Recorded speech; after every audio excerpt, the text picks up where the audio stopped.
Tipo, ó, Magazine Luiza e Drogasil. Eu passei a vida toda com elas, galera dizendo, tá caro por fundamento, tá caro por análise técnica, eu tô nem aí. Se eu acho que eu devo comprar, eu vou comprar. Gamecast! Bolsa de valores, sem mimimi, é da Clear.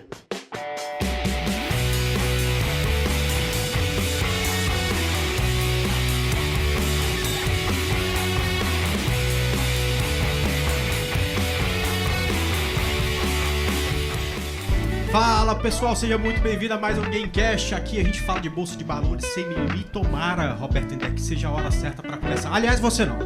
Martinha, tudo bem? Porque bem, faz tempo que ele não aparece, vamos deixar ele para depois. Tudo bem? Tudo jóia, e você? Tudo jóia.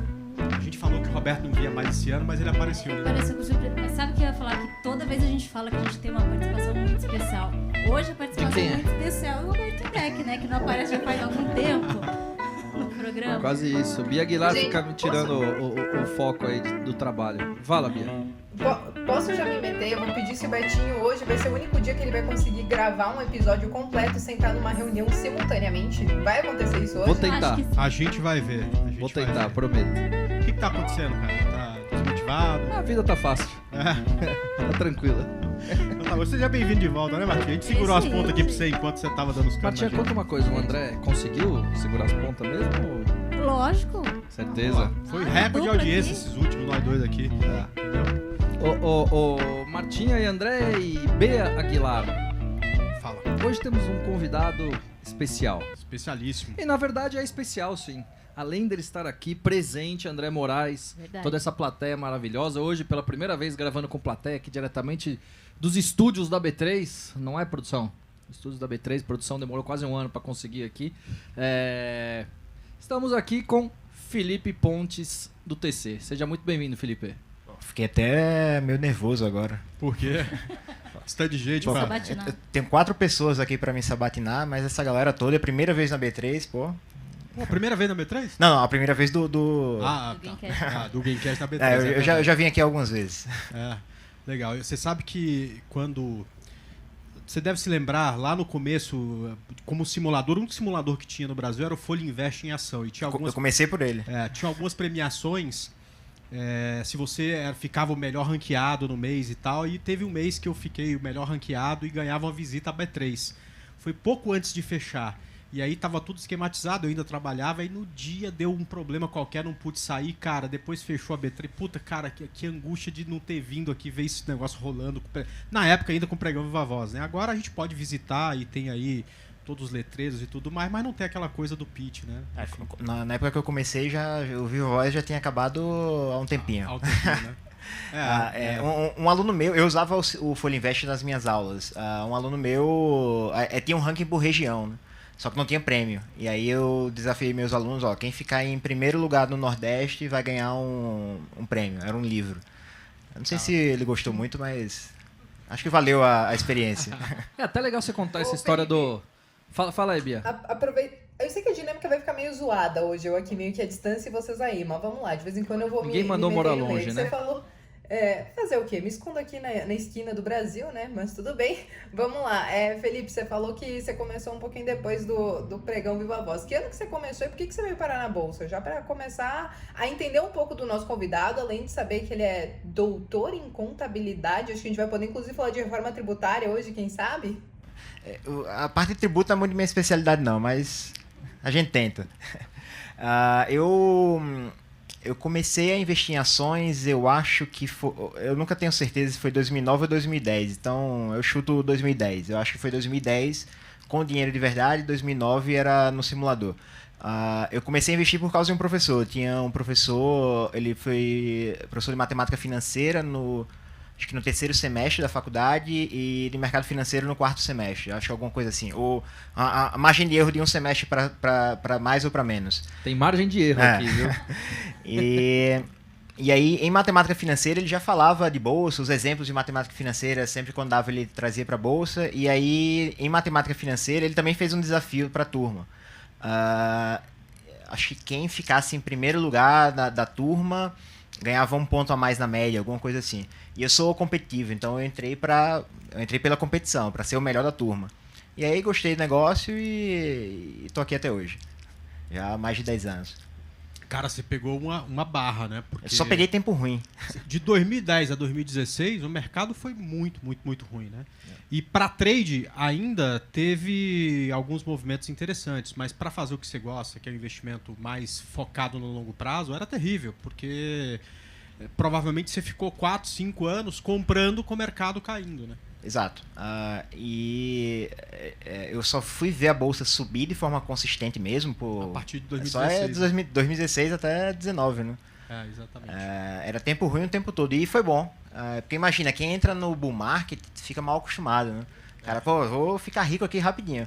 E na verdade não é assim. Eu fui cria do final de um bull market, num período horrível, só apanhei, mas continuei. Eu sempre tive a cabeça de esse dinheiro não é mais meu hoje, é meu quando eu for me aposentar. Então acho que isso me ajudou muito a não desistir. Legal. A dinâmica era trabalhar, poupar parte do que ganhava e investir todos os meses, é isso? Isso. Com foco no longo prazo, estudando análise de fundamento. Isso, sempre foi assim. Eu fiz acho que 5 day trades na minha vida, e uns 2 ou 3 deles foram sem querer. Teve Ganhou um que, pelo menos? não, teve um que eu perdi. Eu lembro de 2 muito claramente. Um foi próximo do impeachment Dilma. Putz, acho que a Petrobras não tem mais para onde cair. Aí eu vou comprar agora. Aí não, acho que vai cair ainda. Aí zerei a posição, eu perdi alguns centavos. E a outra que eu lembro foi, não lembro qual foi a ação, mas eu fui zerar uma posição de ações. E no lugar no aplicativo da XP tem zerar e tem reverter, né? Então no lugar de apertar zerar, apertei reverter. Então eu zerei, entrei short, e aí meu assessor me ligou dizendo que não tinha aluguel da ação, dizendo para eu recomprar. Aí eu, não entrei short não, ele tá aqui. Eita, aí nesse eu ganhei. Eu fiz um day trade sem querer e ganhei. É culpa do Igor isso aí, viu? Porque o Igor que falava, ele falou, tem que ter um botão reverter, né? Na época a gente fez o home broker da Rico com essas boletas mais rápidas. Falou, cara, você tá comprado, zero operação, depois você pensa em venda. Não, tem hora que a gente quer virar a mão e tal. Falei, bom, então coloca o botão aí. Acabou que depois tem isso tudo. Eu acho que é útil o botão, só que às vezes eu sou meio atrapalhado. Não, eu também sou. Aliás, cara, eu conheço muita gente que então não se sinta mal. Cara, eu já fiz cada besteira que um dia eu te conto, cara, dá até raiva. Ô Felipe, eu queria perguntar para você o seguinte, você veio de uma família de educadores. Como começou a ideia do mundo Bolsa de Valores? A minha família é toda da área de exatas. Todos os professores, desde meu avô, meus tios, minha mãe. Hoje ninguém é mais professor da família, acho que só eu. E eu nem sou mais o modelo padrão de professor. Saí da universidade já faz quase 3 anos. Eu cresci nisso. Minha família tinha escola, tinha faculdade, tinha uns cursinhos dos meus tios para vestibular. E eu sempre ajudava. Eu já entreguei panfleto na rua, no sinal, farol, ou seja lá como vocês queiram chamar. Trabalhei na cantina da escola, da faculdade, fiquei em bilheteria de aulão para vestibular. Isso desde criança, sempre tive nisso. Era um pouco difícil eu não ir para a área de educação. E aí, por acaso, eu fiz o curso de contabilidade, que eu queria fazer geografia, na verdade. E aí eu caí de paraquedas em contabilidade por causa do meu pai e da minha mãe. E eu tive a sorte de ter tido o professor Daniel, que foi quem... Ele era analista técnico, inclusive, e divulgava muito o mercado financeiro, investimento em ações. E aí eu juntei as duas coisas quando estava dando... Eu fui professor de colégio também, antes de ser professor universitário. Eu dava aula de matemática para o ensino fundamental. E foi na época que eu estava começando a estudar sobre investimento em ações, usando o simulador, o Folha Invest. E aí, dependendo da turma de matemática, dependendo da idade dos alunos, eu já introduzia bolsa de valores com o simulador. Os alunos mais velhos, ele 9º ano, já estava indo para o ensino médio, e aí eu introduzia a bolsa com o simulador com eles. E aí foi aí que eu juntei as duas coisas, a educação com os investimentos. E como que era a aderência dessa galera? Na época eles gostavam, só que não tinha dinheiro, né? Então, hoje eu ainda tenho contato com alguns deles. Deve ter uns 10 anos essa turma aí. Tem uns que me seguem no Instagram hoje, perguntam sobre investimentos. Acho que alguns deles estão investindo. Mas na época eles achavam divertido, né? Um monte de númerozinho piscando, colorido, era legal. Porque a gente começa, cara, a única coisa que a gente consegue enxergar é um monte de númerozinho piscando e você tentando falar, cara, como é que eu ganho algum dinheiro aqui nesse negócio, né? É isso. Cara, agora, a gente está falando desse início em 2010, né? e no momento que você só tinha um simulador, que nem era em tempo real, tinha 15 minutos de delay e tudo mais e tal, e você viveu um pouco dessa transformação, fazendo as duas coisas, investindo. Você também tem um clube de investimentos, não é isso? Tenho. Não é isso, né? E como é que foi essa transição de deixar, ao longo do tempo, de fazer o que você fazia para ficar cada vez mais imerso nesse mercado de ações? Na prática, não muda muita coisa. Do mesmo jeito, assim, mudam algumas coisas, mas nada muito grande. Assim, a estratégia mudou. Quando eu investia sozinho, eu digo hoje que eu era até meio irresponsável na época. Eu concentrava demais a carteira, minha carteira era extremamente concentrada. Foi bom porque eu ganhei muito dinheiro, eu dei sorte talvez um pouco. No período que eu tinha a carteira muito concentrada, eu consegui ganhar muito dinheiro. Mas imagina se hoje eu tivesse a carteira muito concentrada, eu tava ferrado. Então, você ganhou meu dinheiro, pensando nessa época, tem que ter sido em Magalu, foi isso? Magalu e Drogazil, as duas. Se você tivesse muito concentrado hoje em Magalu, Tava provavelmente ferrado. você estaria com problema nas mãos. E aí, o que mudou basicamente isso, porque agora eu tenho dinheiro da minha mãe, minha irmã, minha noiva, e elas não têm o mesmo perfil de risco que eu tenho. E a decisão de sair de investidor individual para montar o clube foi em 2017, todo mundo querendo investir em ações e família e tal. Não tenho como montar uma carteira para cada um, nem posso ficar montando carteira para os outros. Aí a alternativa que eu pensei foi montar o clube. Na época eu tava muito entediado na universidade. Acho que eu contei essa história para Roberto antes. Eu planejei minha vida toda quando eu tinha 20 anos de idade. Eu queria fazer mestrado, eu queria ser professor da universidade, então para ser professor eu tinha que fazer mestrado e doutorado e fazer o concurso depois. E meu planejamento era, com 30 anos de idade, fazer o concurso, ou seja, eu teria feito mestrado e doutorado e com 30 anos eu ia ter que contar com a sorte de abrir uma vaga para concurso. Só que aí eu terminei o mestrado com 23, aí passei no concurso com 23, com 26 eu terminei o doutorado. E aí eu fiquei muito entediado. Minha noiva veio morar aqui em São Paulo, ela veio fazer residência médica aqui em São Paulo. E aí eu fiquei assim, meio desnorteado, tudo que eu planejei, já fiz, minha noiva não tá mais aqui, o que é que eu vou fazer da vida agora? Eu me senti pouco desafiado, eu tava deprimido, até depressão mesmo.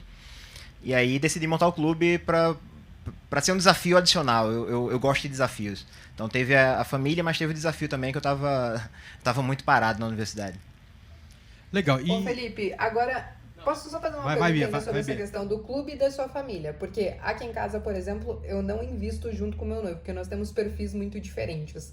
Não dá pra eu fazer as minhas escolhas e fazer ele embarcar nas minhas escolhas, porque senão o homenzinho não dorme. Como que você faz essa gestão aí com a sua família e essa responsa de você tá cuidando da grana da galera e ao mesmo tempo saber que tem uns que tem uma versão um pouco maior e um pouco menor com essa questão de renda variável? Você consegue instruir pra galera essas questões? Almoço de domingo a galera tá te cobrando performance de clube? Como é que funciona? Não, a galera não me cobra. Isso é interessante e eu acho que tem uma explicação. Eu acho, não dá pra ter certeza. Porque eu briguei com eles, é brincadeira. Eles vão te ouvir aqui. É que veio a pandemia, faz 2 anos que ele não vai lá. Complicou os almoços do cara agora, viu? O clube foi montado um mês antes da greve dos caminhoneiros de 2018, quando o clube abriu de fato. Que beleza. Então imagina o que é que eles passaram no começo, né? Abriu o clube, deu uma subida, os caras, vou ficar muito rico agora, e de repente a greve dos caminhoneiros derreteu pesado. E eu mudei meu perfil, né, de investimento, eu sempre fui muito concentrado e empresas de crescimento, tecnologia, eu sempre gostei muito disso.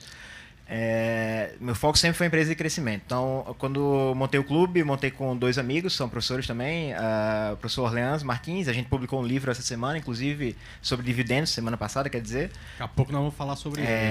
E ele gosta muito de dividendos, e Zé Elias, que também gosta de dividendos, é outro professor lá da Federal do Espírito Santo. Então, a gente meio que misturou as estratégias, só que dando muito foco em dividendos. 80% da carteira da gente é composta por empresas muito boas, tranquilas, que pagam bons dividendos, e os outros 20% é tiro, porrada e bomba. É a minha estratégia antiga. Aí é caos total, empresa em turnaround, empresa de crescimento que ainda não entregou muita coisa, São coisas assim, o 80% é para dar um retorno ok, 20% é guerra para tentar alcançar retornos maiores. E aí, desde o começo do clube, a gente escrevia uma carta. A carta tinha 15 páginas, mais ou menos, todo mês. Aí, 15 páginas, nem todo mundo lê isso tudo, não vou escrever isso mais não, é um trabalho danado. E aí a gente reduziu para uma página de texto e uma página com algumas estatísticas, gráficos. Aí eu acho que isso, as cartas mensais e mais eles terem passado pela greve dos caminhoneiros no começo, deve ter educado eles para não ficarem me enchendo o saco nesses últimos tempos. Deixar almoçar em paz. Muito bom, muito bom. Cara, aí o início do clube, portanto, foi 2018? 18, 2018. Foi março 18, se não me engano. A greve dos caminhoneiros foi abril. Abril, né? Maio, foi maio. Acho que foi maio, Tá acho certo. que é isso. Eu sempre confundo o Joesley Day com Greve dos Caminhoneiros, porque um foi 2017, acho que foi o Joesley Day. Eu acho que os dois foram em maio, só que um 17 e outro 18. Exatamente. Pode ser. Maio é o mês que a probabilidade de dar algum problema é alta. Eu posso falar palavrão aqui? Pode falar. A probabilidade da merda é alta. Mas a partir daí você viveu um bom momento de mercado, porque de maio de 2018, quer dizer, daquele fundo da greve dos caminhoneiros, e um mês depois a gente teve aí um mercado suave até a pandemia, que caiu rapidamente, recuperou rapidamente. Este ano, né, que está sendo um ano que o mercado se parece com aquilo que você viveu de 2010 a 2016, que é aquela queda, fica ali de lado, igual a gente está 2 meses andando de lado, daqui a pouco cai um pouco, se recupera, enfim. Agora que vem um pouco mais de dificuldade, mas você teve tempo de trazer esse clube aí para frente. Agora, eu queria também, você falou do livro, eu queria que você falasse um pouco dele, o que tem no livro, aliás, que você explicasse um pouco a ideia, da onde que surgiu, o que tem no livro, você fala da sua experiência, fala de estratégia, o que o pessoal vai encontrar, o nome do livro, aonde está sendo vendido, inclusive, o pessoal correr atrás. Ele, por enquanto, está sendo vendido só a versão digital, e-book, na Amazon. E eu descobri que tem gente que não sabe que dá para ler livros comprados pela Amazon sem precisar ter o Kindle. Dá para ler, galera. Dá para ler no celular, dá para ler no computador também. Eu achava que todo mundo sabia isso, mas não. Tem gente que não sabe. Um monte de gente perguntando. Em janeiro deve sair a versão física. A gente fez o livro, mandou para a editora ajustar aquelas coisinhas burocráticas. E aí lançou o digital e agora eles estão ajustando para o físico, porque muda várias coisas, deve ter impressão. Acho que na segunda semana de janeiro deve estar disponível para venda o físico. Hoje está só na Amazon, a gente está vendendo por R$ 24,99. A ideia não é ganhar dinheiro com isso, a gente colocou um preço que dá para, acho que a maioria das pessoas, acho que quem consegue investir consegue pagar R$ 24,99 no livro. Nossa ideia é fazer com que o máximo de pessoas possíveis tenham acesso a esse conteúdo. Tá no Kindle Unlimited, então quem tem a assinatura do Kindle lê de graça. E eu sempre quis lançar um livro, na verdade eu sempre quis lançar um livro de finanças e um livro de análise fundamentalista com a minha visão. Só que eu ainda vou fazer isso, só que vai demorar. Um de finanças que possa ser usado em universidades e coisas desse tipo, porque eu não gosto, eu fui professor de finanças, apesar de ter formação em contabilidade, eu sempre fui de finanças, eu nunca trabalhei nunca gostei muito de contabilidade e preparação em si, eu sempre gostei de finanças corporativas. E aí, eu nunca gostei muito dos livros brasileiros de finanças, porque eu sentia falta de ter a experiência dos autores, sentia falta de ter coisas de verdade, era só exemplo hipotético e tal. E aí, já que eu não vou lançar o livro de finanças agora, porque vai demorar mais, a gente colocou tudo isso nesse livro. Então, o livro tem muita evidência científica, tem mais de 200 casos reais que a gente viveu de alguma forma, eu e Orleans. A nossa experiência está ali também, falamos de estratégia, do que é que a gente faz no geral, e o livro termina com valuation de 2 empresas. O livro é sobre dividendos, chama O Investidor de Dividendos. Esse é o título do livro, fala da estratégia de dividend investing, que é pouco falada no geral. A gente vê algumas pessoas falando de dividendos, mas não com essa pegada do dividend investing, sim, com a filosofia do dividend investing. Que a gente consegue aliar empresas de crescimento com empresas que pagam dividendos, ou empresas de valor com dividendos também, não é só pelo dividendo em si, é para ganhar capital e ganhar dividendos. Então o livro começa mais ou menos ali com a parte mais filosófica, introdutória, para a galera que não é muito experiente, a galera mais iniciante. E aí a segunda parte do livro é mais pesada no sentido de que é para quem já tem alguma experiência ou que leu a parte inicial do livro. E a gente finaliza com valuation da Engie e do Itaú. Fazemos o valuation com dados brasileiros, dados estrangeiros, considerando reforma tributária, sem considerar reforma tributária. O livro está bem legal. Muita evidência científica, experiência e muitos exemplos de verdade. É isso que eu sentia falta nos livros aqui no Brasil. Ô Felipe, eu queria que você falasse um pouco da sua estratégia de carteira, né? Eu não sei o quanto tem desses dois do que você colocou agora que vocês fizeram o valuation, mas como você enxerga a sua carteira hoje, que acredito que deve ser uma maneira diferente do que você enxergava a sua carteira ou até o início do clube ali em 2018, porque a gente vai se especializando, vai conhecendo mais no dia a dia, enfim, são coisas diferentes. Né? Eu digo que eu sou investidor fundamentalista. As pessoas, quando vem alguém dizendo que é um investidor fundamentalista, pensam que ele é um value investor, porque value investing é o que é mais disseminado.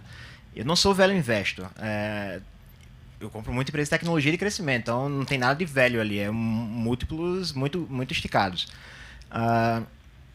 Então, eu sempre fui dessa pegada de empresa de crescimento. No clube, a gente faz aquele mix que eu falei antes, de 80% de empresas muito boas, 20% caos. E aí, nessas 80% muito boas, a gente foca muito em dividendos. Então, é basicamente isso. 80% do capital de ações está nessas empresas, 20% em casos mais complexos. E eu costumo, no clube, andar com algo em torno de 10% de caixa. Eu aprendi isso no Joesley Day. Até antes do Joesley Day, eu sempre ficava 100% comprado. E aí no Joesley Day, eu estava vindo para São Paulo, inclusive, visitar minha noiva. Quando eu desci do avião, liguei o celular, a internet, aí, puta merda, fudeu. E por que fudeu? Porque o meu cérebro, eu nasci com um defeito. Aí vocês não podem se espelhar muito em mim nisso aí. Eu tenho uma propensão maior a assumir risco em tudo. Esporte radical, em acelerar o carro. Isso é um defeito no meu cérebro. Eu sou hiperativo, impulsivo e desatento. Eu tenho TDAH. E aí, eu adoro quando eu vejo a bolsa caindo, porque eu vou comprar mais barato. Só que quando você não tem dinheiro, o que é que você vai fazer? Eu não gosto de alavancar, por outro lado. Apesar de gostar de assumir risco, eu não gosto de alavancar. E aí, no Joesley Day, eu tinha pouquinho dinheiro. Vou comprar tudo aqui. Eu comprei Car System e Petrobras nesse dia. E aí, depois desse dia, eu botei na minha cabeça, nunca mais vou ficar sem caixa. Eu vou sempre andar com um pouco de caixa. Isso faz com que a gente, no clube, consiga subir mais do que a bolsa, quando a bolsa está subindo, e cair menos quando a bolsa está caindo. Por quê? Quando a bolsa está caindo, eu pego o caixa e vou comprar as ações. Quando volta mais forte, porque eu aumentei meu beta. E aí, quando sobe, aí eu volto a vender de novo e reponho meu caixa. Eu faço isso. E eu faço isso todo dia, no clube. Porque no clube eu não pago corretagem fixa. Então, para mim, tanto faz se eu vender R$1 milhão de uma vez, ou se eu vender de 10 em 10 mil reais, eu vou pagar a mesma corretagem no final das contas. Só uma dúvida que eu fiquei aqui. Para que você tenha esse desempenho que você falou, subir mais quando o mercado sobe, quando corrige menos, esse caixa, quando você coloca ele em jogo, você está comprando provavelmente ações com beta mais alto, né? Não ações... Não necessariamente, eu não uso beta para ficar balanceando, eu uso beta para calcular custo de capital e tal, apesar de que eu acho que faz sentido você usar uma estratégia de movimentação com base no beta. Mas eu compro o que eu acho que... eu tenho minha planilhazinha, eu abro minha planilha, todo dia de manhã eu atualizo os preços. E aí eu vejo lá, essa ação aqui passou do limite que eu quero ter, vou vender um pouco. Essa aqui está abaixo do limite, eu vou comprar um pouco. E aí eu tenho quanto eu estou ganhando ou perdendo a ação, quanto ela já subiu desde do preço médio. Tenho quanto eu acho que vale cada ação, qual é o upside. E aí eu olho, essa aqui está com um upside maior, porém o momentum dela não é bom. Um exemplo bem fácil disso foi com a Engie. A Engie, acho que é a única ação que eu tenho desde o começo do clube. Provavelmente foi a primeira ação que eu comprei no clube. A Engie, agora no meio do ano, começo do ano, um risco muito alto de ter crise hídrica e tal. E eu achava que a Engie estava muito barata. Mas eu não comprei Engie naquele período porque o momentum estava ruim. Porque eu sabia que o mercado estava com medo de crise hídrica e tal, e não comprei Engie. Quando vi que que o risco estava diminuindo e eu vi que a galera estava voltando a comprar, aí eu voltei a comprar. A Engie, ela sempre foi a maior peso, os maiores pesos na carteira. Esse ano chegou a ser 5% já. Agora deve estar 10%. O que você usa de parâmetro para comprar e para sair de um papel? Sempre análise fundamentalista. Até para casos de turnaround complicados, é tudo análise fundamentalista. Tem indicadores principais que você olha assim, ou você olha balanço da empresa? Sim, eu gosto de fazer um screening, filtro por setor. Tem os critérios lá, nada muito extraordinário, diferente do que a maioria das pessoas fazem. Foco nos 3 pilares básicos: endividamento, liquidez e rentabilidade. E aí eu adiciono também ciclo de vida. A minha tese de doutorado foi sobre ciclo de vida e risco informacional das empresas. E a gente tem um monte de evidência que mostra que empresas em estágio de crescimento e maturidade, elas tendem a ter desempenho operacional e desempenho da ação maior do que os outros estágios de ciclo de vida: o de início, o de turnaround e o de declínio. Então, é um filtro importante que a gente usa. Nessa carteira dos 80%, para entrar nela, tem que ser uma empresa de crescimento ou uma empresa em maturidade. Aí a gente passa outros filtros lá. No livro a gente explica esse processo também. E aí a gente vai reduzindo a quantidade de empresas, reduzindo até chegar num grupo bem pequeno. E esse grupo bem pequeno, aí nós fazemos uma análise mais aprofundada. Aí olha a fórmula de referência, as últimas teleconferências de resultados, relatório de auditoria, faz uma análise mais aprofundada. E aí, normalmente, a gente escolhe uma do setor para investir. Eu não gosto de ter 2 empresas no mesmo setor. Eu vou pegar que eu acho que eu vou ganhar mais dinheiro, não vou ficar diversificando no setor. Porém, eventualmente, eu faço diversificação dentro do setor. Hoje, por exemplo, eu estou com Via Varejo e Magazine Luiza, levando fumo gigante nas duas. A Bia também ali, A ó. Bia... Em março do ano passado, eu segurei Magazine Luiza de março de 2016 até dezembro de 2019. Credo em cruz. Você não está podendo reclamar dela. Porque, só para quem... Só que agora um volume de dinheiro é maior, né? Aí a queda... Posso falar? O investidor nunca está satisfeito, né? O cara pega a maior alta da bolsa do começo até o melhor momento, que foi de 2016, 2019... E agora você tá falando que tá... Mas enfim, é assim mesmo. E aí eu voltei para ela em março de 2020, ali no olho do furacão da pandemia.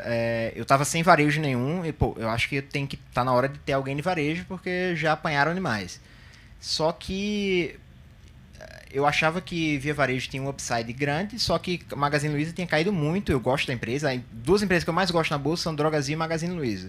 Não necessariamente eu vou ter posição nelas. Eu voltei para Magazine Luiza recentemente, e Drogasil eu já tô fora desde março de 20 também. Quando acabou o meu caixa, aí eu vendi minhas Drogasil e aí eu comprei Magazine Luiza e Via Varejo. Então eu não sabia o que é que ia acontecer no setor, não sabia quem é que ia ser a melhor, e aí nesse caso, eu comprei as duas. Um pouquinho de cada, aí subiu muito forte. Zerei as duas. Zerei Magazine Luiza e coloquei tudo em Via Varejo. Foi isso que eu fiz. Eu queria te perguntar justamente sobre esses cases um pouco mais complicados. Magazine Luiza nem tanto, apesar de que eu não sei se a primeira vez que você fez o investimento dela foi efetivamente no passado, mas acho que não, porque se diz que no passado você estava meio concentrado nela também. Foi em 16, foi março de 16. Então acho que você pegou ela meio naquela fase que ela estava começando a esboçar ali uma possível melhora. Como que você... Foi o ano que ela começou a melhorar. Como que você olha para esses cases e você olha, não, acho que isso aqui realmente vai ter uma saída. Tipo, eu olhei pra Via lá em 2016 também, e tudo que aconteceu em 2019 eu esperava que fosse acontecer em 2016, tá? aí com uma defasagem dos 3 anos só pelo menos entre o eu achar e acontecer o que eu achei que ia acontecer. Como que você olha para esses cases e como que você escolhe ele? Porque tem muita gente que está chegando agora na Bolsa de Valores e às vezes quer começar já com esses negócios que são um pouco mais complicados, mas que ao mesmo tempo eu acho que demanda muito mais atenção do investidor e uma análise muito mais profunda. Tá, eu vou responder uma pergunta que você não fez, porque eu sempre gosto de falar disso primeiro. Para o investidor iniciante, eu acho que a melhor coisa que se tem que fazer é o que eu faria hoje se eu estivesse começando, é começar por ETFs e escolher 1 ou 2 ações para ir sentindo o clima. Eu pensei nisso quando numa dessas viagens de João Pessoa para Guarulhos para Botucatu, que era onde minha noiva fazia residência. Lendo o livro The Elements of Investing. Esse é o melhor livro que já existiu na história dos investimentos e, infelizmente, ele é pouco falado. porque não tem tradução para português, infelizmente. Do professor Burton Malkiel e Charles Ellis. Os dois têm vários livros, best-sellers, e eles se juntaram e fizeram esse livro, The Elements of Investing. E aí ele deu uma ideia em relação a isso. Pô, se eu estivesse começando hoje, eu faria desse jeito.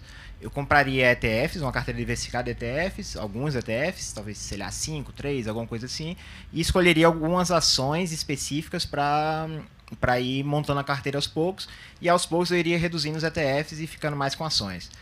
E aí eu esqueci qual foi a tua pergunta agora. Lembrei.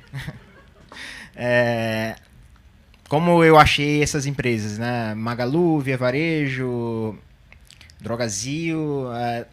Eu vou falar dos casos mais divertidos. Drogasil não é um caso tão divertido assim. Eu anotei aqui para falar de 3, rapidamente. Magazine Luiza. Muita sorte. Você precisa de sorte, às vezes. Eu era professor da universidade, eu estava acabando o doutorado, eu tinha acabado de terminar. E aí eu estava entrando num projeto de extensão que é bem antigo e bem conhecido lá na Paraíba, chama Sala de Ações.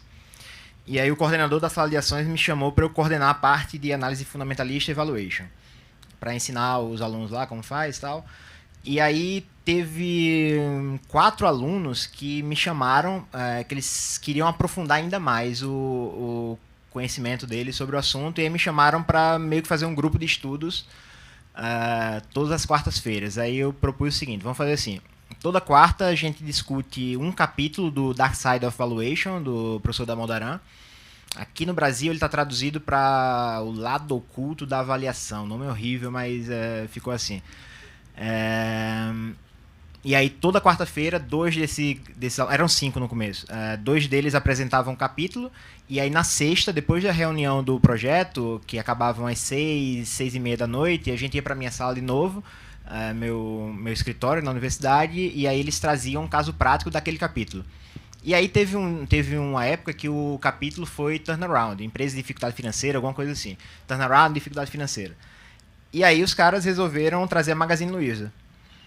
E eles fizeram a valuation, tem esse upside todo aí, não sei se fizeram nada errado, não. Não, acho que não, a gente discutiu muito, me dá a planilha, eu fui revisar, aí, parece que faz sentido. E aí eu resolvi comprar as ações e eles não compraram. Eu comprei e eles não compraram. Foi assim, foi sorte. 5 alunos muito bons que queriam aprender mais, me chamaram para conversar, por acaso escolheram o Magazine Luiza e eu comprei. Esses alunos hoje eles estão todos trabalhando no mercado financeiro, só tem um que não está exatamente no mercado financeiro, mas está na Magazine Luiza, tá? Ele está no Luiza Labs, um dos meus melhores alunos que eu já tive. Cara totalmente maluco, mas muito bom. É tipo eu, só que talvez seja pior. Via Varejo. Via Varejo foi por causa do Twitter, por causa de Ferri. Eu não seguia ele, eu tinha morrido de raiva dele. Só que ficava aparecendo pra mim os tweets dele. E só foi enchendo o saco falando de Via Varejo. E aí, vou olhar essa safada aí. Vou dar uma olhada nessa ação e ver se faz sentido isso. Aí, eu acho que o caos está instaurado lá dentro. Mas se tiver uma mudançazinha que seja, já vai ter um ganho muito bom. E aí estavam começando a especular sobre a mudança da gestão. E aí quando tem muita gente falando sobre mudança de gestão, alguma coisa assim, onde tem fogo, onde tem fumaça tem fogo, né? Então, eu acho que se fizer uma mudança pequena, já começa a trazer resultados muito bons. Se tiver mudança da gestão, o controlador estava querendo vender, acho que passou 2 anos querendo vender, sem conseguir. Se mudar, vai melhorar muito e rápido. E aí comprei, aí foi sorte novo também, porque eu comprei, acho que 1 mês ou 2 no máximo, teve a mudança da gestão. E aí continuei desde então. E uma outra, alguém falou, André falou sobre, o investidor não acontece o que não está feliz nunca. A Bea falou também sobre o momento, né, o timing. E tem uma empresa, que é a terceira empresa que eu mais gosto na Bolsa, não vou contar com a que eu trabalho, né? A Valide. Eu gosto muito dessa empresa. E só estão levando porrada desde que o Bolsonaro entrou no governo, porque eles dependem muito da receita de governo, tal. Metade da receita ou um pouco mais vem do governo e muito dela vem de CNH. E aí, com a redução o aumento, quer dizer, do prazo de renovação, começou a se especular que ela ia ter menos receita. Só que, por outro lado, o pessoal não entende que para eu ter uma carteira de motorista dessa aqui, que dure 10 anos, eu vou precisar de um material de mais qualidade. Então eu consigo puxar margem para dar uma compensada. Aplicativos também, eu posso compensar de outras formas. Mas a ação só apanhou, agora deu para voltar um pouquinho. Mas eu perdi bastante dinheiro com ela. Ganhei muito, mas perdi muito também, porque eu fiquei esperando, não, essa empresa vai voltar, mas não voltou ainda e não deve voltar nos próximos tempos. Eu tô com os bônus de subscrição dela, mas a ação eu tô fora, mas no momento certo eu devo voltar com força. Mas é isso, eu vou olhando. É muito mais qualitativo do que quantitativo. Para você encontrar alguns casos desse. A pergunta que você deve mais estar recebendo nessas últimas semanas, eu pelo menos recebo todo dia. E a Magalu, né? Porque acho que o cenário macro, provavelmente não, né? Você acompanha, acho que muito o cenário macro também. E aí você olha esse ano, que foi um ano relativamente difícil, mas que a gente até tinha uma expectativa que fosse um pouco melhor. Ano que vem a gente tem ano eleitoral. E aí que eu te pergunto, como que você tá pensando pro seu clube para passar pelo ano que vem, que provavelmente vai ser um ano muito volátil, que eu acho que eu sempre digo para os investidores se prepararem para esses anos que historicamente sempre foram, e como que você enxerga justamente esses ativos, esses três que você falou que justamente estão apanhando bastante, mas juntando com as perspectivas do ano que vem? Dá vontade de chorar. Mas eu acho que muita coisa do ano que vem já está sendo precificada agora. Eu não sei se eu estou querendo me convencer disso ou se eu acho que é isso mesmo, mas eu acho que tem muita coisa já precificada para esse ano. Inflação, tá? Todo mundo já sabe que vai subir a inflação, que vai subir a taxa de juros. Não tem novidade mais aí, então eu acho que está precificado.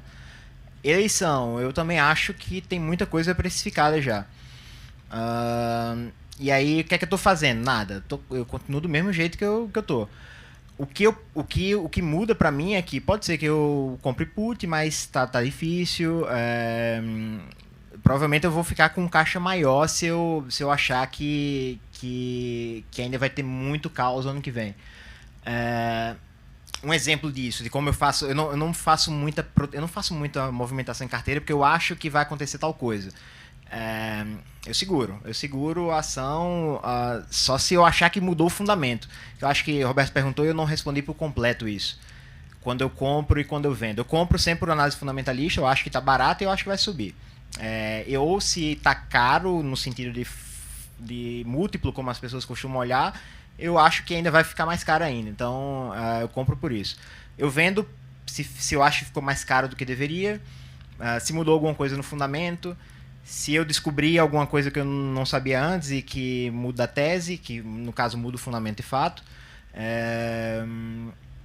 Se eu descobrir que eu errei, que acontece também, com muita frequência, inclusive.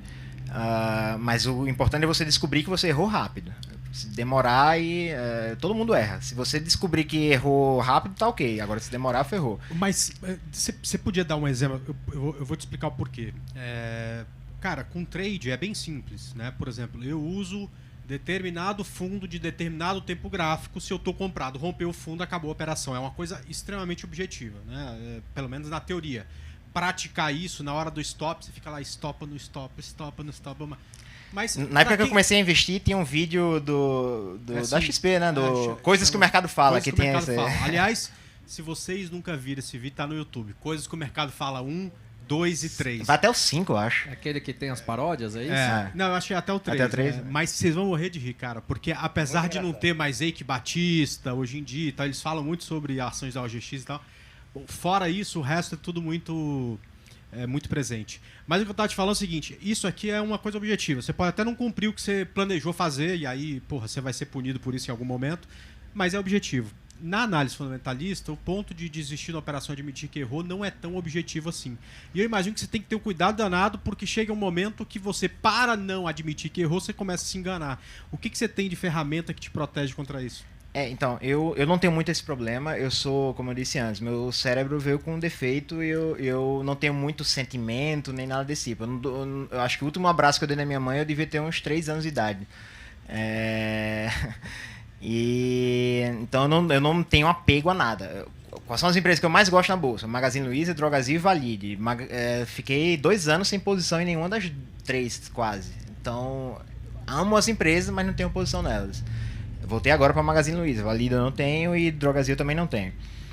Então, não tenho muito apego a isso. Se eu descobrir que eu errei, eu sei que faz parte do processo e eu saio. Casos que aconteceram isso...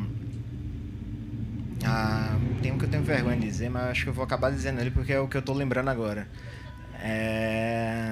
IRB. Ah, não, mas você não precisa ter vergonha. A não ser...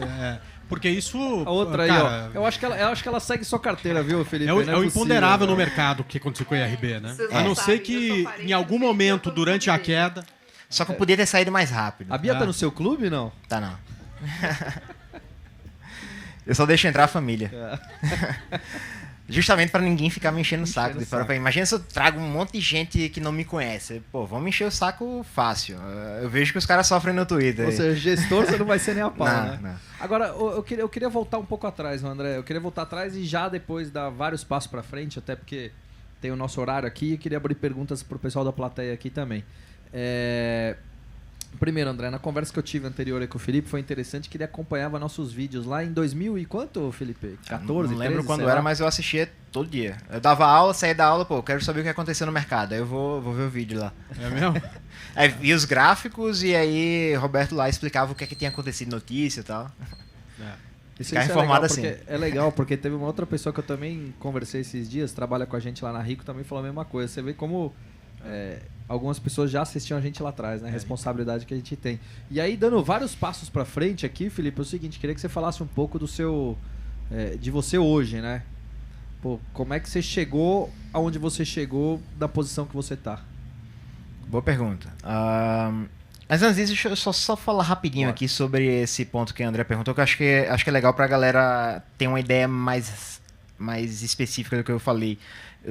Eu trouxe 3 casos aqui, Grendene, RB e Drogasil. Por que eu vendi Grendene? Eu zerei Grendene quando saiu o balanço do terceiro trimestre de 2019, que saiu não recorrente pesado lá, que eles ficaram levando ressalva de auditoria mais de um ano. Acho que foram 9 trimestres consecutivos de ressalva da auditoria. E aí, quando eles reconheceram o não recorrente lá do ICMS na base de cálculo de PIS e COFINS, representou 1/3 do lucro operacional daquele trimestre. E aí o mercado amou, a ação subiu, opa, não, eu vou vender. Aí eu vendi, zerei, tá? Não faz sentido subir por causa disso. E ainda vem mais, será que vai subir de novo? Se subir de novo eu entro short, mas aí eles levaram um tempão pra reconhecer o resto.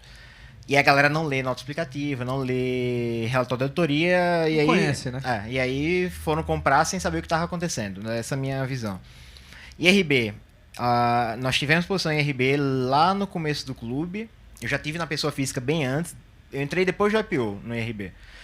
E aí e zeramos, achamos que estava cara. E aí quando saiu a notícia... Não lembro qual foi a sequência de notícias, mas saiu alguma notícia que... Buffett. Quando saiu aquela notícia lá do Buffett como investidor, e aí os caras saíram da empresa, beleza, eu acho que o problema saiu e vamos voltar agora. Mas não, aí continuou derretendo e aí a gente zerou, mas levou muito tempo pra zerar, devia ter zerado antes. E Drogasil eu vendi porque eu fiquei sem caixa, então eu vendo por vários motivos. Mudança de fundamento, errei, tava sem caixa, precisava de dinheiro, então são esses motivos aí.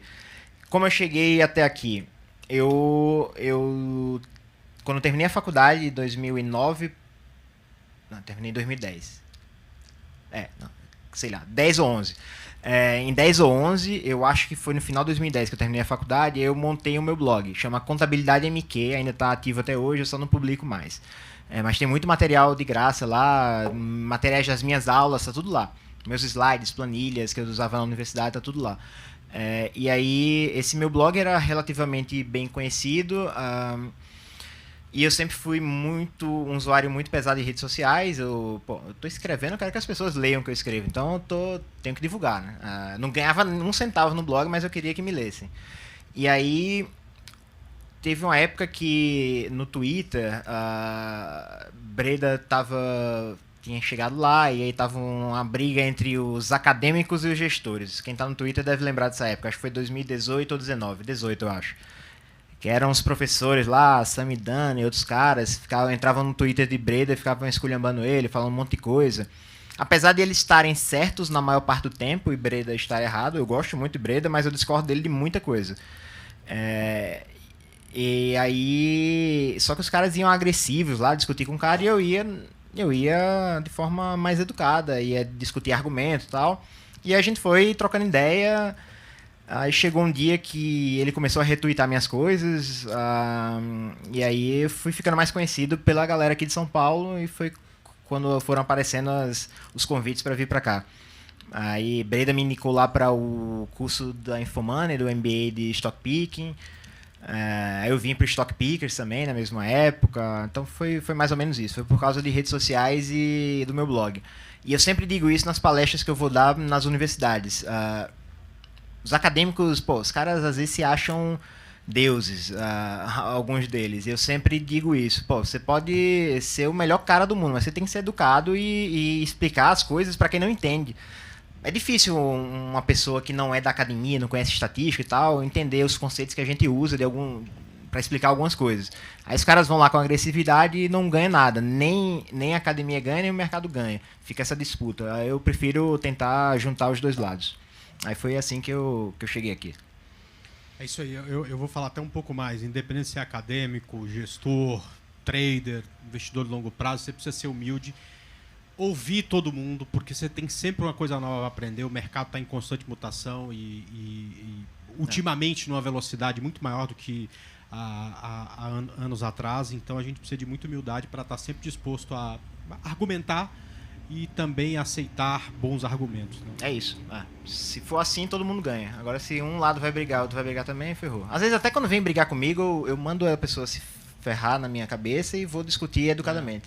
Eu costumo fazer isso. Às vezes eu dou uma porrada em alguém, porque ninguém é de ferro também. Né? Não, com certeza. Agora, eu queria que você falasse um pouco da sua chegada no TC, do trabalho que você desenvolveu lá, e imagino do orgulho que você sentiu de estar aqui na Bovespa, tocando o sininho, abrindo o capital da empresa. Esse é um outro defeito do meu cérebro. Eu não comemoro muita coisa. Eu já vou pro próximo desafio sem comemorar. Que legal chegar até aqui. Qual que é o próximo desafio? Qual é o próximo passo agora? Mas foi legal. Quando o pessoal da universidade me pergunta como é estar aqui, eu digo que eu faço a mesma coisa que eu fazia na universidade, só que com equipe. Com equipe boa, porque a universidade é sustentada por 3 pilares: ensino, pesquisa e extensão. É o que eu faço no TC. Ensino, pesquisa e extensão. Ensino com a parte educacional, pesquisa com o TC Labs, o laboratório de pesquisa, e extensão é desenvolvendo os produtos, as ferramentas, com base nas nossas pesquisas para as pessoas usarem. Então é isso, é o que eu gosto de fazer. O que eu mais gosto de fazer é pesquisar. Minha vida toda eu sempre fiquei trancado numa sala, sozinho, na frente do computador, analisando dados e rodando regressão. É uma técnica estatística para fazer um monte de coisa. Então eu sempre fui assim. E no TC é mais ou menos isso que eu faço. Dou aula, desenvolvo produto novo, faço pesquisa. Agora eu estou botando menos a mão na massa. Tem equipe que faz mais coisas do que eu. Mas é basicamente isso. Muito bom. Excelente. Vamos abrir para perguntas, produção? Alguém gostaria de fazer uma pergunta? Fiquem à vontade, tá? Um de cada vez, por favor. Tem um rapaz ali chamado Miguel que quer perguntar alguma coisa. A pressão veio para mim agora, pelo amor de Deus. Vamos lá. Você falou dos pilares, né, das empresas: endividamento, liquidez, rentabilidade e outros fatores. Tem alguma coisa de peso de mercado lá fora que reflete muito na sua tomada de decisão daqueles 80% das ações, ou nada? Ou você, sei lá, não é tão relevante para você? Peso em que sentido? Tipo, aumentar juros? Não, o peso que eu falo assim, na sua tomada de decisão de ter na sua carteira aquelas ações. Alguma ação que ela está ligada ao mercado externo? Não. De novo, não é porque eu faço que vocês devem fazer, certo? Eu acho que é importante você ter diversificação regional, tal, empresas com receita diversificada, investir fora do Brasil, mas eu não faço nada disso. Eu compro o que eu acho que vai subir. Então, tanto faz para mim se a receita da empresa é aqui ou se é fora do Brasil. Mas eu acho que é importante, principalmente para quem não aguenta muito volatilidade. Pessoa que não aguenta ver tô rico, tô pobre, tô rico, tô pobre, tô rico, tô pobre. É legal fazer uma diversificação assim. No estilo criptomoeda?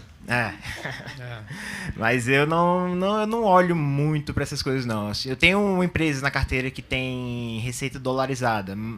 Aura Minerals, por exemplo. A Valide, ela não está mais na carteira, mas ela tinha muita receita dolarizada. Mas não é uma coisa que...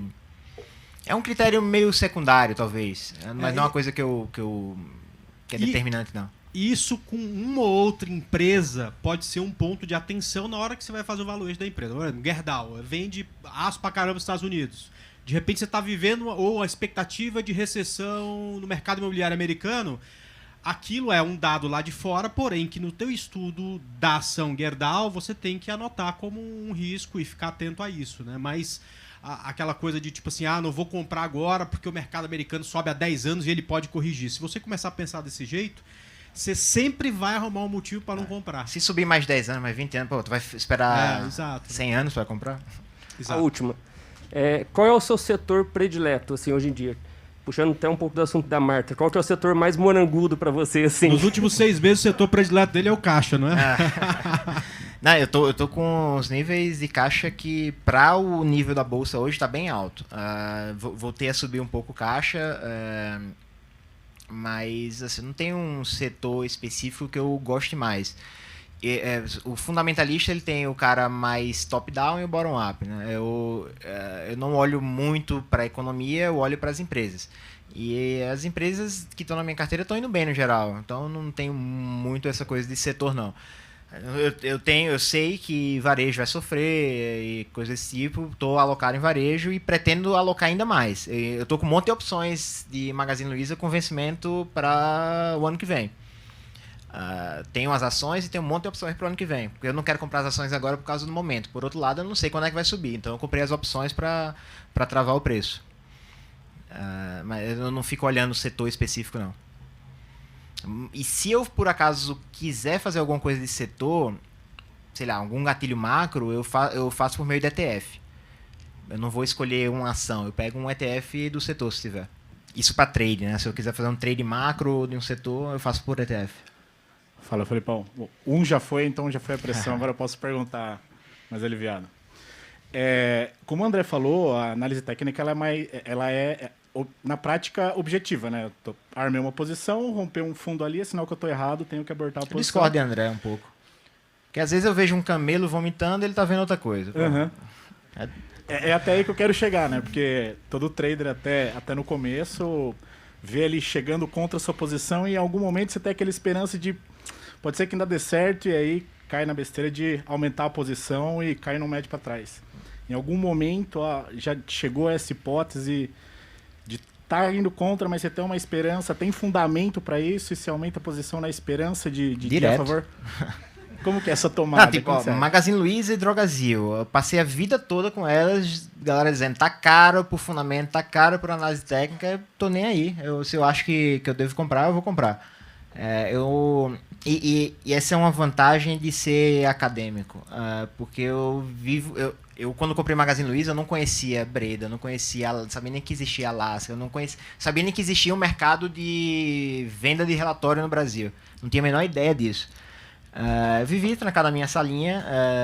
As únicas notícias que eu ficava sabendo era na live lá, no final do dia eu ia na live e prestígio, ficava os dois lá, um no gráfico e o outro comentando as notícias. Essa era a minha informação do dia. Então eu não fico muito ansioso para vender, para comprar. Não caio em armadilhas que as notícias no geral às vezes colocam pra gente cair. Essa é uma vantagem, você ficar preso numa caverna. Acho que isso ajuda bastante também. Show. Mas assim, com relação à análise técnica, porque eu não fico tradando para ganhar no curto prazo, mas eu conheço bastante gente que usa os dois em conjunto e tem resultado bom. A galera, no geral, escolhe a empresa pelo fundamento e aí entrada e saída pela técnica. Pelo Funciona time, né? para o timing. Eu olho o momento Eu gosto de olhar momentum, às vezes, como é que tá, mas não é um fator muito determinante, não, para mim. Oi, boa tarde. Eu queria te fazer uma pergunta. Você falou sobre 20% da carteira tá naquela coisa que é mais kamikaze, né? E você falou sobre turnaround, que você gosta de empresas de turnaround. Tem algum briefing mínimo que você procura para estar colocando essas empresas de turnaround? E poderia citar que empresa hoje seria uma grande turnaround, na sua opinião? Eu não tenho uma metodologia formada para isso. Cada caso desse é uma história completamente diferente. Por exemplo, tem uma que saiu do turnaround, está na minha carteira hoje, a Aura Minerals. Eles nunca tiveram uma alavancagem, um endividamento muito alto, só que o custo da dívida dos caras era gigantesco, sobrenatural. Eles emitiram muita dívida no exterior. Provavelmente as pessoas não conheciam muito bem o negócio deles. Eles fazem exploração de recursos minerais, né? Ouro e cobre, essencialmente ouro. Compram os ativos muito baratos. Normalmente o dono da mina lá não sabia explorar de forma adequada o potencial da mina, e aí eles vão lá e compram. Tu não tá ganhando dinheiro aqui? Me dá que eu sei ganhar. E aí provavelmente a galera não entendia muito bem o negócio deles. E aí eles pegavam taxa de juros lá em cima. Eles conseguiram, de 2016 ou 2017 para cá, reduzir o custo da dívida de 14% para mais ou menos 5,8% agora, no último trimestre.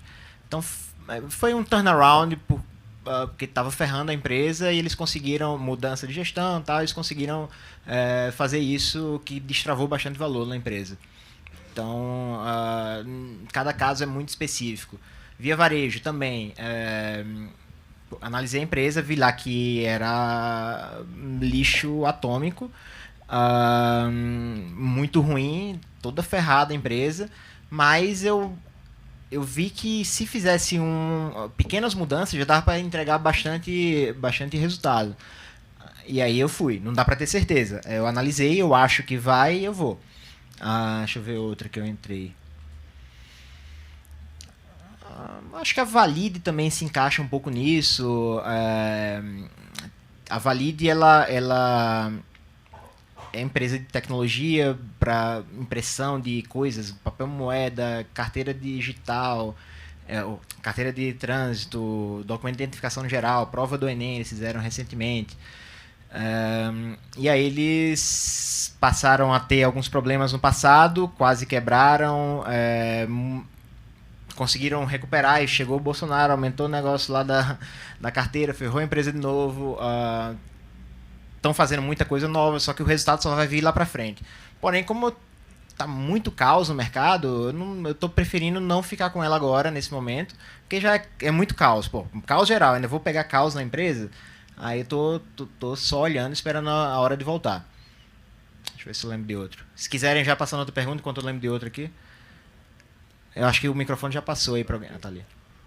Bom, primeiramente, parabéns pelo seu trabalho aí. Eu acompanho bem de perto o seu trabalho. Pelo menos um que acompanha. Valeu. Fiquei feliz de saber que você estaria aqui. E eu como hoje head de uma startup voltada mais ou menos para o perfil do TC também, né? Desenvolvendo algumas soluções. Obviamente que você, para mim, é um cara que eu olho bastante aí, principalmente na questão do Labs, né? Você já pensou em alguma solução de paridade entre análise técnica, né? Análise técnica com análise fundamentalista no Labs? Paridade em que sentido? Correlação. Então, a gente tem uma coisa que... Não sei se eu posso falar, mas então é melhor não falar. Porque agora a empresa está na bolsa, pode dar... Foi proposital a pergunta. Não, mas tem alguma coisa que a gente tá fazendo isso aí. Eu não sei se eu posso dar detalhes. Vai que eu preciso dar detalhe, aí tem que soltar um fato relevante disso aqui, aí a CVM vem em cima de mim e dá problema. Mas tem umas...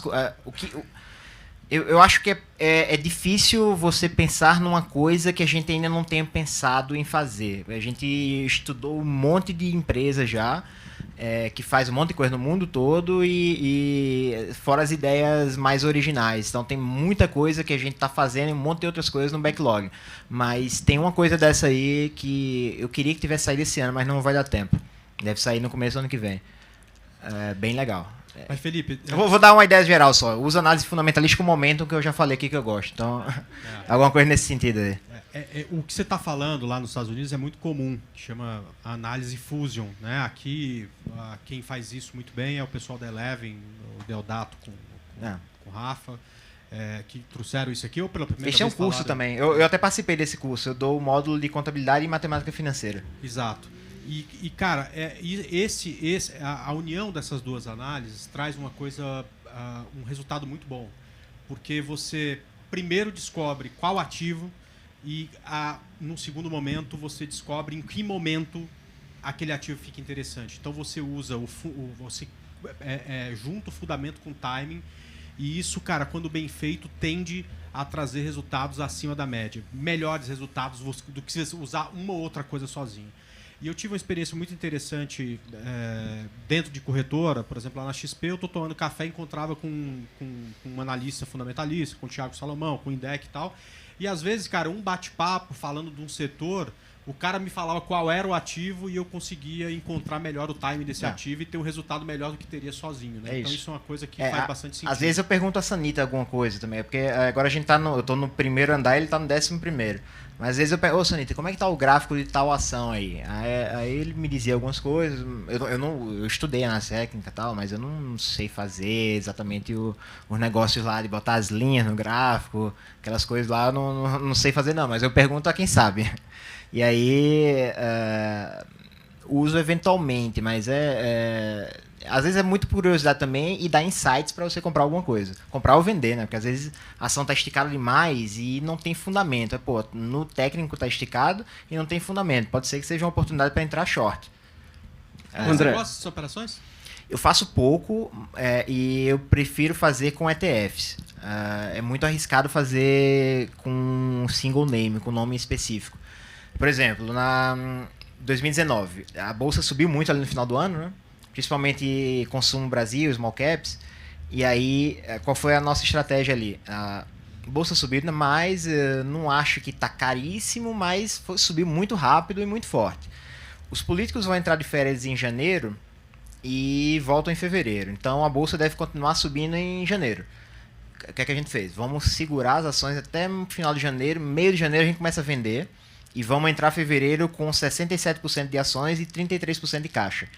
Isso foi a gente decidiu isso em dezembro de 2019. A gente já viu que tinha Covid, mas eu não esperava nem a pau que ia ser isso que aconteceu.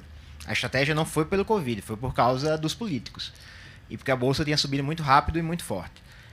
E aí, meio de janeiro a gente começou a vender. Eu zerei JHSF, que eu gosto, zerei Via Varejo, zerei tudo basicamente de Small Caps e um Consumo Brasil muito específico, varejo e tal. E aí quando estava chegando em 67% de caixa, começou a espalhar o Covid pela Europa e depois chegou aos Estados Unidos. Né?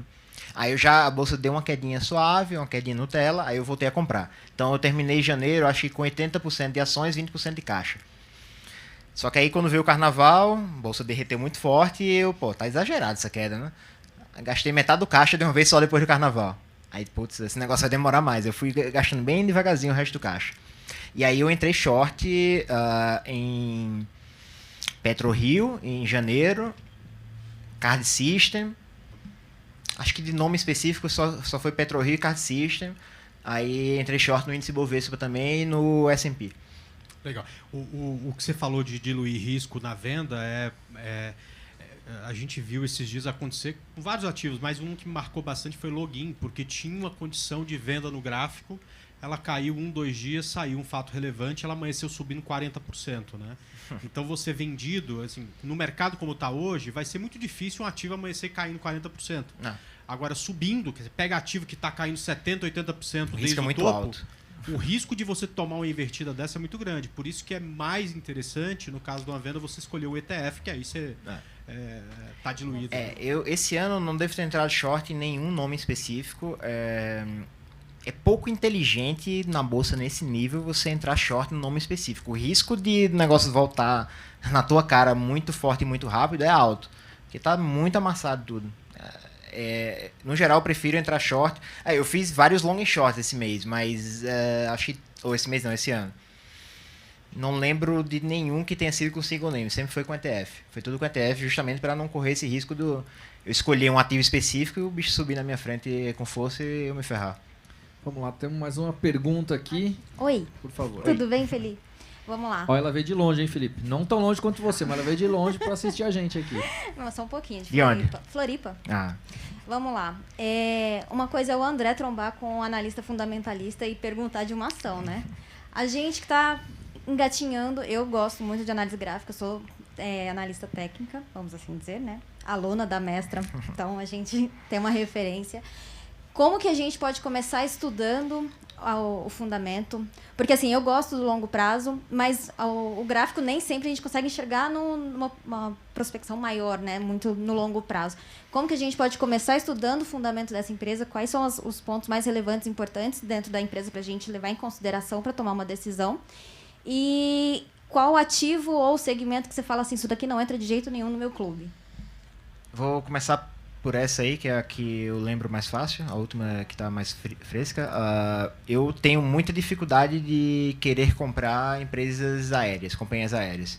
Eu só tive uma vez na minha vida, foi a Azul, ano passado, e foi rápido.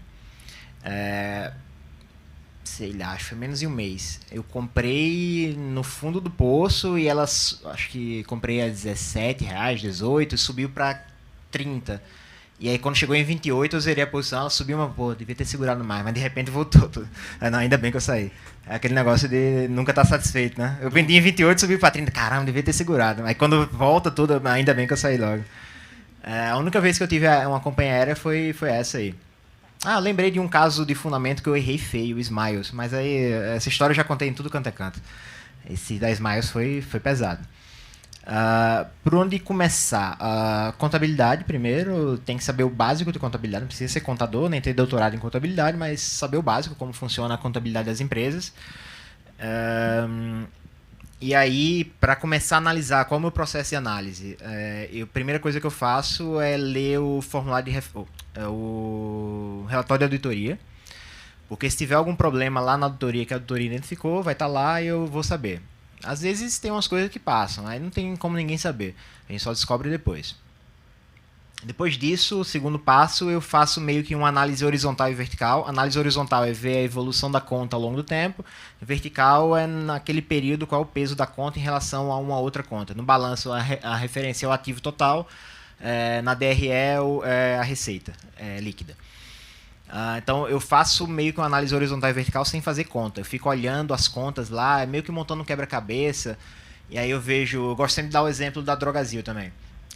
Drogasil teve um momento que ela estava aumentando muito fornecedores a pagar e estoque. E aí, quando eu vi aquele fazendo essa análise sem fazer conta nenhuma, só olhando a relação dos números, o estoque cresceu bastante, fornecedores a pagar cresceu bastante, receita deve ter crescido proporcionalmente. Quando eu fui ver, não. Receita cresceu muito menos do que fornecedores a pagar e estoque. Aí contas a receber também não cresceram na mesma proporção. Aí eu pensei, acho que a empresa errou na estratégia aqui de comprar.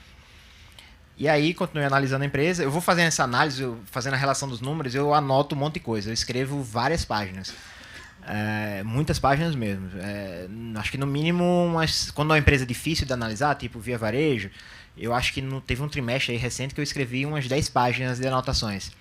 E aí eu vou anotando um monte de coisa e vou confirmando depois mais pra frente. E aí nesse caso da Drogasil, aí eu vi lá no relatório de administração que a empresa estava investindo em estoque. Eles usaram essa expressão. Nós estamos investindo em estoque. A Drogasil é muito grande, compra muito, tem poder de barganha. Então eles compraram muito para comprar mais barato. E aí comprando mais barato eles têm duas opções, duas alternativas. Ganhar na margem ou pressionar a margem e ganhar market share. E era o que eles estavam fazendo, estavam ganhando o mercado. Eu gosto de fazer essa análise primeiro, sem fazer conta. Aí depois que eu anotei um monte de dúvida, aí eu desço para fazer a análise dos indicadores. Endividamento, liquidez e rentabilidade. Aí faço mais um monte de anotação. Algumas dúvidas que eu tive quando eu fiz análise sem fazer conta, eu respondo na análise dos índices. Depois disso, aí eu leio o relatório de administração. Eu só leio depois o release, porque o release é uma peça de marketing da empresa. Tem informação útil lá, mas é uma peça de marketing. Então, se você ler primeiro o release, pelo menos eu penso assim, eu vou ficar enviesado. Então, primeiro eu formo minha opinião sobre a empresa, depois que eu vou ver a opinião da gestão sobre a empresa. E aí depois disso, aí eu vou... As dúvidas que sobraram, eu vou ler no formulário de referência algumas coisas, nota explicativa, é muito importante ler. Você não vai ler tudo, mas você vai checar algumas coisas. Um exemplo da importância disso. Segundo trimestre do ano passado, Iguatemi. Esse é outro exemplo muito bom de dar. Trimestre todo, shoppings fechados, como é que a receita da empresa não caiu? Alguém consegue imaginar? Como é que a inadimplência ficou negativa? Quem tem ideia? Porque eles fizeram um processo de linearização de receita. A norma contábil permite isso e não é errado, inclusive. Eu acho que é até importante para eles terem feito aquilo, só que eles não explicaram. No release, tá na nota explicativa. Então, quem só lê o release tá ferrado, que, pô, tá muito bom, caraca, shopping fechado o trimestre todo, ainda cresceu a receita. Os caras são mágicos. Mas se você lê na nota explicativa, você vai entender. E eles também tiveram um monte de gente que não pagou. Como é que não teve PCLD? Como é que não teve perda do crédito lá? Porque a própria CVM estimulou as empresas, dizendo que se for um choque temporário de liquidez do cliente, não reconhece perda, deixa lá, porque provavelmente eles vão conseguir pagar no futuro. Então, Iguatemi, eu acho que pegou as contas de março que eles tinham que receber, botaram para outubro, abril para novembro, maio para dezembro e assim por diante. Então, contas a receber explodiu, foi lá para cima. Receita, eu acho que teve um aumentozinho, não lembro exatamente. Não teve PCLD e a inadimplência ficou negativa. Aí quem não leu nota explicativa para entender essas coisas vai ficar pensando, caraca, a empresa foi muito bem, mas não, foi um ajuste na contabilidade para refletir melhor o ambiente que a gente estava passando. Então é isso, é esse processo aí que eu sigo. Muito bom, hein, André Moraes? Muito bom. O papo muito rendeu bom. hoje, hein? Pra caramba. A Bia, eu tenho certeza que adorou, né? Porque as mesmas posições que ela tem, o Felipe tem, né? Não, ele falou até de Card System, que é uma que nem todo mundo fica de olho nela. E enfim, hoje o assunto foi mais a minha praia, viu? Gostei pra caramba. Muito bom. Felipe, que prazer recebê-lo aqui. A gente queria que você falasse aí das redes sociais, onde o pessoal te encontra, onde o pessoal conhece um pouco mais do TC, enfim. Boa. Eu tô no Instagram como Felipe.pb, no Twitter. O Twitter bloqueou minha conta igual o Trump pra sempre, mas eu não fiz nada errado, foi algum erro deles lá. E aí, faz um ano agora e eu consegui na justiça recuperar a conta. Agora. Mas ainda não tá ativa, era Felipe.pb também, espero que volte agora em dezembro. Por enquanto eu mudei minha arroba lá no Twitter, meu advogado pediu. Eita, não posso falar isso aqui. Espero que ninguém no Twitter veja isso aqui. Mudei para outro nome lá. Mas vai voltar em dezembro, eu acho agora, a minha conta antiga, Felipe.pb. No LinkedIn deve estar Felipe.pb também, mas procurar Felipe deve me achar. E é isso. Tô lá, sempre respondo as perguntas de todo mundo no Instagram. Eu demoro muito, mas respondo, certo? E no sábado e na quarta-feira, hoje é terça, né? Amanhã eu vou abrir caixa de pergunta, no sábado eu também abro. Então, quem tiver outra dúvida, quiser perguntar qualquer coisa, amanhã é o dia. Boa, é isso, obrigado aí vocês pelo convite, foi um prazer estar aqui. Que isso. Ô, produção, por favor. Gamecast tem rede social ou não? Aparentemente tem, o Roberto Indec. Só aparentemente. Parece que tem. Parece que tem Instagram, que é @GameCastOficial. Espero que todo mundo aqui siga, né? As principais plataformas de streaming: Spotify, Deezer, Apple Podcast, Google Podcast, Spreaker. Cara, tem um monte. Eu não consigo falar todos, tem mais de 30. Mas tem Gamecast.com.br e o principal. Tá todo mundo assistindo vocês por onde? Pelo site ou pelo YouTube? Pelo YouTube, né? Eu não sei, às vezes você faz mágica, né? Ah, tá. Isso é muito bom. Ah, nossa. Eu tô até sem graça aqui, que não é, né? É só porrada. E é isso, gente. As redes sociais são essas. Eu esqueci alguma coisa, André Moraes? Você que fala mais certinho. Tá tudo certinho. Tá tudo certo, tá bom. Perfeição. O cara nem tá vindo trabalhar e fica falando de você, viu, Casaca? Nem pode aqui. Felipe, a gente sempre acaba o nosso programa, primeiro agradecendo muito a sua presença e que bom escutar um pouco da tua história. E o convidado sempre escolhe a música para depois, quando sair nesses portais todos que ele falou, a gente colocar qual é a música que te empolga aí, que na hora que você tá estudando você gosta de escutar para tomar melhores decisões. Aqui eu tô estudando, acho que ninguém vai gostar, que eu escuto música clássica. Eu boto bem alto pra não ficar escutando barulho ao redor. André, a gente imagina que Igual vem lá alguém no da Mercadinho. Paraíba aqui, a gente pode imaginar que vem alguém da Paraíba aqui do Nordeste, vai escolher música boa, né, Felipe? A gente terminar Flávio o programa em alto José, astral. Luiz Gonzaga, né? É isso aí. Você que manda. Mas eu vou pedir uma... Eu vou aproveitar para divulgar uma banda que eu gosto muito da Paraíba. Então, fazer a mesma coisa que eu fiz no Stock Pickers. Lá no Stock Pickers eu escolhi Dead Nomads 1945. E aqui eu vou... talvez vocês nem encontrem essa música, mas acho que vai encontrar. Macaco Beach. Macaco Beach. E Dead Nomads também. A produção encontra, tenho certeza. Macaco é uma praia lá em João Pessoa, que a galera surfa. Aí tem essa música... Acho que é a música que eu mais gosto da banda. Perfeito, muito bom. Legal. Então encerramos, pessoal. Encerramos. Legal. Agradecer a plateia, né, André Moraes, por favor? Muito obrigado pela Salva de presença palmas pra aqui. quem veio aí. Obrigado mesmo. Acho que é o primeiro, tomara que seja o primeiro de muitos, né, André? Eventos presenciais. E, pô, numa terça-feira, tarde, chuvosa, agradecer vocês mesmo. De verdade, teve gente que veio de muito longe aqui. Então, agradecer a todos vocês, de verdade. Tem um lá de João Pessoa que veio ali, ó. João Pessoa também levanta É a Miguel mão, também é o nome dele, ó. Não, o outro Miguel. Tem 15 anos, disse que queria conhecer a bolsa. Pronto, então a hora é amanhã. aí. Eu vou estar lá amanhã. Muito bom. Então tá certo, pessoal. Até o próximo Gamecast. Um abraço. Até mais. Valeu. Bia. Valeu, Bia. Até, Valeu, pessoal. Ben. Obrigada. Até Até mais. mais. Tudo de Falou. Gamecast. Bolsa de valores sem mimimi é da Clear.